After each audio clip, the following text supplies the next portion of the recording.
John Russell was an artist who was born in Guildford in 1745 and he lived until 1806. John Russell specialised in pastel works of art. His father was 4 times Mayor of Guildford.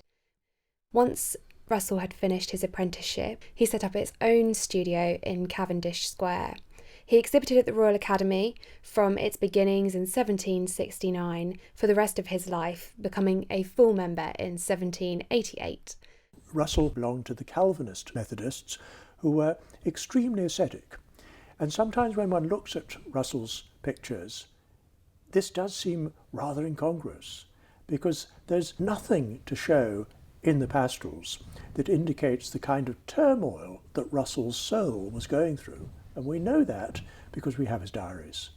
And they quite literally talk about fire and brimstone on the first page. Almost all of the identified female sitters in the Guildford collection were linked to John Russell via religion. So, for example, with the portrait of Susanna Barber, née Gines, it's quite possible that the link to Russell was through her good friend, the Reverend Thomas Scott from Aston Sandford.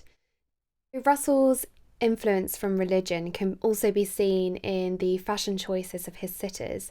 Methodists were expected to dress very modestly, and you can see from a lot of the portraits of women in the Guildford collection in particular that many of the sitters are dressed very, very plainly. They don't wear many decorative items, they don't wear a lot of lace or anything extravagant at all. If you take the portrait of Susanna Barber, née Gines, she is wearing a very plain dress. She's not wearing a lot of jewellery either. And in the case of oil painting, the particles of pigment are held to that surface with a thin veneer of oil. That dries out, it becomes rather dull. To correct that, oil painters have to varnish their pictures. Now, if you want to do a portrait of someone, you or me, your face isn't shiny, your clothes aren't shiny, so having a shiny medium isn't ideal. And when pastel came along and offered that opportunity, which was uniquely matte and luminous, that was very exciting. When you work in oil, you have to make allowances for the fact that colour is going to change when the medium dries. You don't do that in pastel.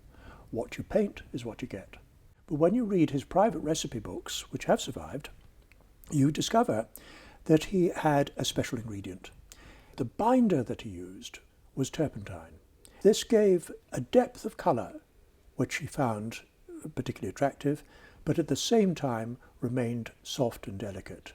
Turpentine comes from the sap of pine trees. It seems to have been extremely effective for Russell because it seems to have helped him to stick the pigment to the paper, and this could be why some of Russell's pastels have lasted the test of time so well, and the colours in some of them are so bold. The really important thing was that Russell managed to develop a medium that flattered his sitters very convincingly, and he did this by making his own crayons. Crayons was the word used for pastel in the 18th century. We can't display Russell's pastels that frequently because when they are in an upright position, it increases the probability that the pastel pigment will fall off the surface of the paper which the pastels are drawn on. In storage, the pastels are laid flat. This ensures that there is no pigment loss from the surface of the paper.